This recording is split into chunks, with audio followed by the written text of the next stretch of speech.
Bien, el día de hoy nos corresponde dar continuidad a nuestro tema relacionado a la reforma agraria. Ya de manera general hemos entrado a ver cuál ha sido la reforma agraria a nivel Latinoamérica y ahora nos corresponde ver qué ha sucedido tras la reforma agraria aquí en Bolivia. Bien, tras la revolución de 1952, estuvo a mano del movimiento nacionalista revolucionario, el MNR. En su momento se impulsaron una serie de reformas y políticas en beneficio a sectores que históricamente eran considerados como excluidos, como ser los campesinos y los indígenas, ¿no? Algunos de estos cambios, como ya les había adelantado en la anterior clase, fueron el voto universal, que incluía a los indígenas, a las mujeres y a los analfabetos, la creación de la Central Obrera de Bolivia, la nacionalización de las minas, pero uno de los cambios más radicales fue la reforma agraria, que ya se concretó en 1953. La premisa fundamental de la reforma agraria era la tierra es para quien la trabaja. Bajo ese lema se distribuyó la tenencia de la tierra para dotar al indio o al campesino de una base material que le permita su libertad. Es así que se firma el decreto de la reforma agraria el 2 de agosto de 1953 bajo la presidencia de Víctor Paz Estenssoro, que en ese momento era presidente de la República de Bolivia. Este decreto establecía que los campesinos que hubiesen sido sometidos al régimen de trabajo de explotación feudal eran declarados como propietarios de las parcelas que poseían y trabajaban. Previo a la reforma, los grandes terratenientes eran propietarios del 95% de las tierras cultivables en el país, ¿no? Entonces es que se vio la necesidad de generar esta reforma agraria. ¿Qué cambios trajo la reforma agraria en Bolivia? Trajo la incorporación de casi 2 millones de habitantes al mercado nacional como consumidores, la creación de los minifundios o también llamadas parcelas mínimamente productivas. Se empezó a reconocer la propiedad privada, el solar campesino, la propiedad pequeña, la propiedad mediana, la propiedad de la comunidad indígena, la propiedad agropecuaria cooperativa y la empresa agrícola. El Estado dejó de reconocer lo que era el latifundio, se establece la prohibición de negociar la tierra a través de la venta y entre 1953 y 1993 más o menos se distribuyeron unos 57.3 millones de hectáreas de los 110 millones totales de territorio boliviano. Se generó una mayor movilidad de la población indígena y se buscó una mayor distribución en cuanto a las áreas poco pobladas, ¿no?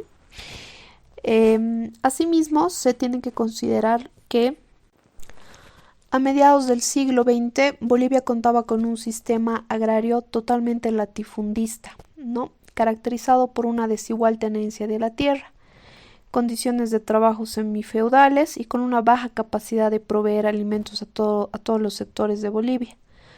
Aproximadamente un 4.5% de la población era propietaria del 70% de la tierra agrícola. El trabajo agrario consistía en un sistema de control de la mano de obra a través del acceso a la tierra, a través de prestaciones laborales. Es decir, tenías acceso a la tierra si trabajabas la tierra, ¿no? Adicionalmente, se daba la figura de que los indígenas o los campesinos tenían que aportar semillas, herramientas y hasta animales para realizar el trabajo en la tierra. Además, existían obligaciones laborales agropecuarias de los indígenas, estando obligados a ofrecer servicios personales que eran un remanente, lógicamente, de la época colonial, lo que era el pongueaje, ¿no?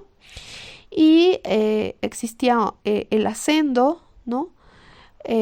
Había una ineficiencia del sector agropecuario, ¿no? Era tal que entre el 35 al 40% de las importaciones eran de alimentos.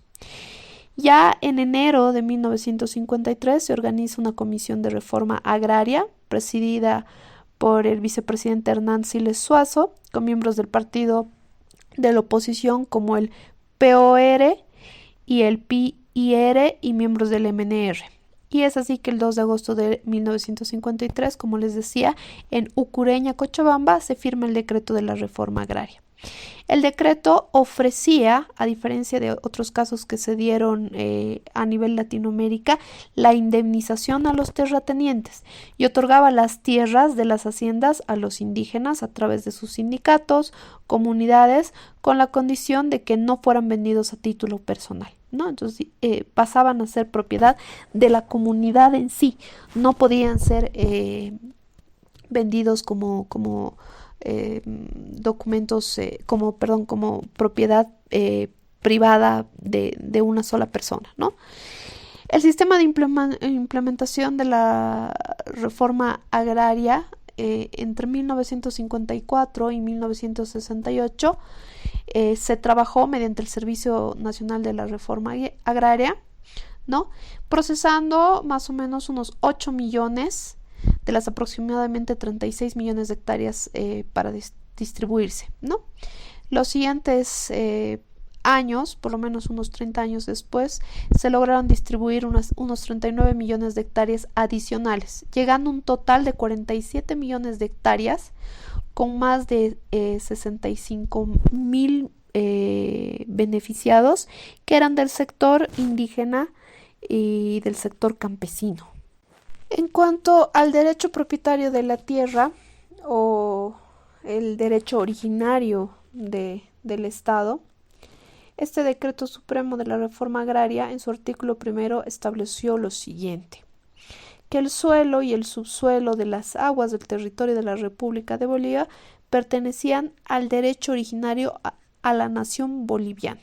Entonces, estos recursos naturales pertenecían al Estado, ¿no?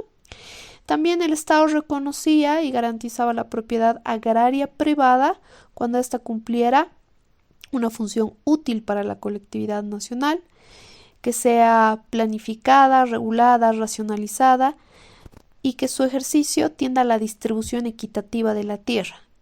¿Qué buscaba esto? Asegurar la libertad y el bienestar económico y cultural de la población boliviana. Como les estaba diciendo con anterioridad, se estableció un reconocimiento de tipos de propiedad agraria en este decreto supremo de 1953, entre los que estaba el tema del reconocimiento del dominio público, además de bienes reconocidos en la calidad de derecho propietario, ¿no? De lo que eran los indígenas.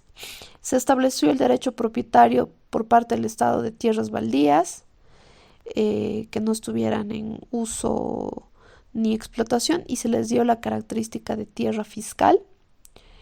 Se reconoció la propiedad agraria privada a favor de las personas naturales, pero también a favor de personas jurídicas, ¿no? Siempre con la condición de que ejerzan sus derechos de acuerdo a las leyes civiles y condiciones de lo que regulaba la propiedad privada. Se reconoció el solar campesino y se estableció que tenía la función de la residencia rural, ¿no? Y tenía la finalidad de cubrir necesidades de subsistencia de una familia campesina.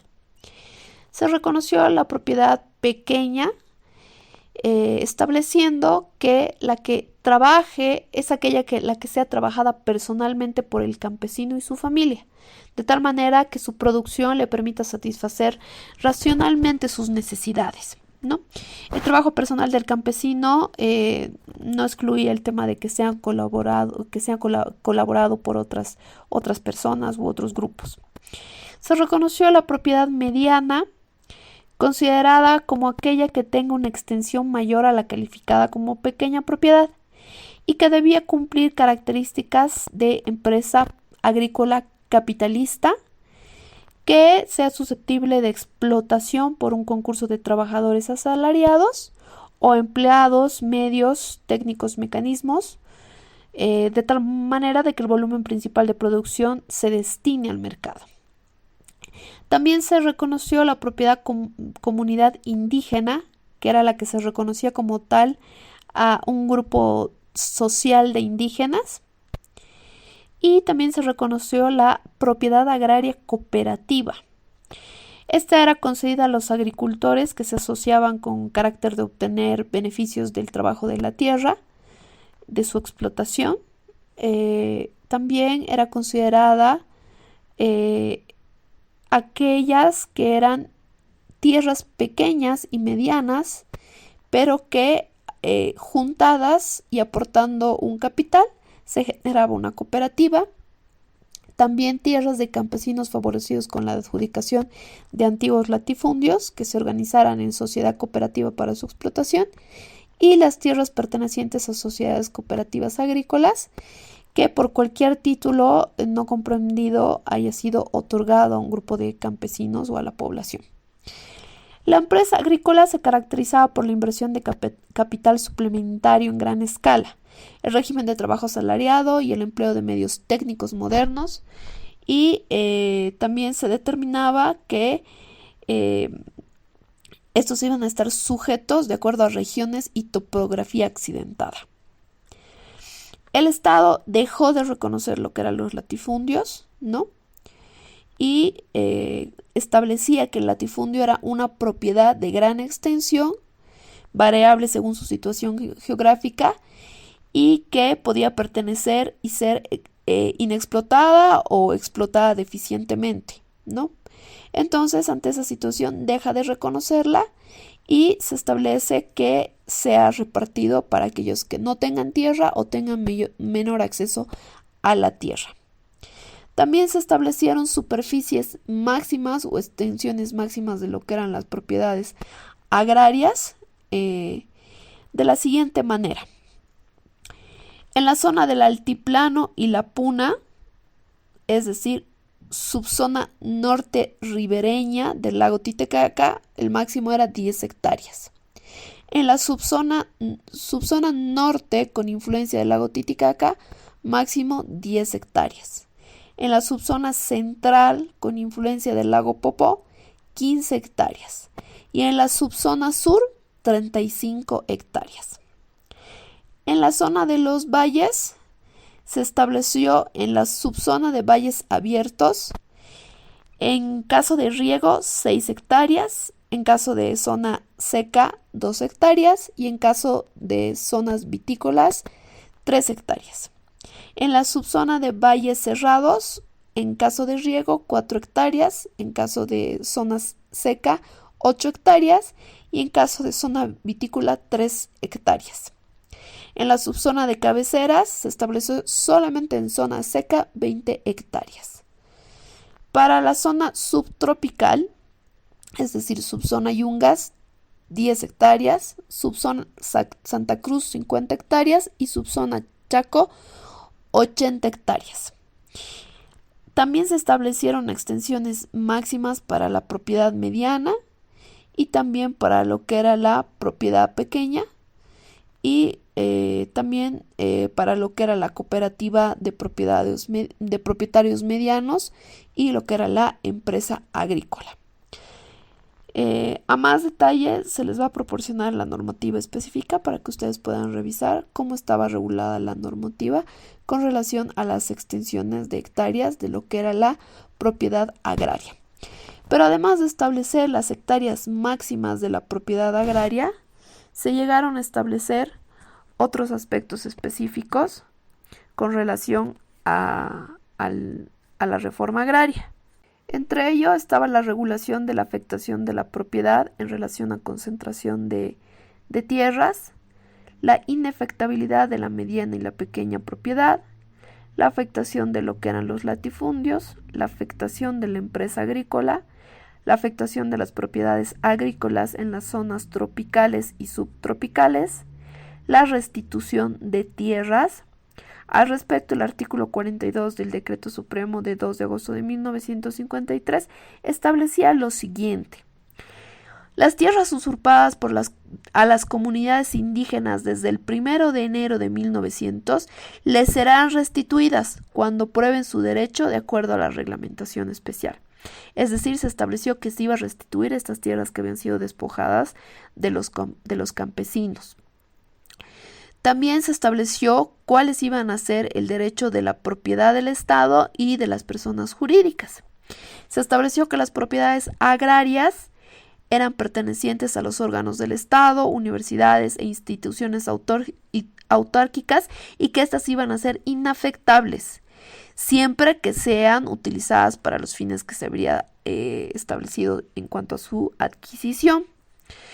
En el caso de colones de esas propiedades, se estableció que iban a ser dotados de ese tipo de tierras, ¿no? Y se estableció que las propiedades poseídas por parte de organizaciones o entidades estatales tenían que ser igual destinadas a cumplir una función económico-social, ¿no? En cuanto a las propiedades municipales, se estableció que no existían establecimientos, si no existían en propiedades municipales establecimientos del servicio público, estas podían ser afectadas en su totalidad, con derecho a una indemnización. Es decir, el gobierno central tomaba estas propiedades municipales y las entregaba a los indígenas, a los campesinos, para que sean trabajadas por estos, siempre y cuando estas propiedades no tengan un establecimiento de servicio público. En cuanto a las propiedades de instituciones religiosas, las instituciones religiosas podían tener derecho a una mediana propiedad, pero siempre y cuando cumplieran actividades religiosas, ¿no? Y no podía superar lo que era la mediana propiedad, no podía ser sujeto a arrendamientos. Y en caso de tener tierras baldías, se tenían que dar concesiones a particulares o al Estado para poder usar esas propiedades, ¿no? Podría darse concesiones a particulares o si no al Estado para darle uso o incluso a las cooperativas agrarias. También se estableció un régimen de protección a las tierras de la comunidad indígena. Se estableció que estas eran propiedades privadas que poseía la comunidad en su conjunto, que eran asignadas a familias de comunidades y que podían ser manejadas bajo sus costumbres por parte de la comunidad y también constituían la propiedad privada familiar.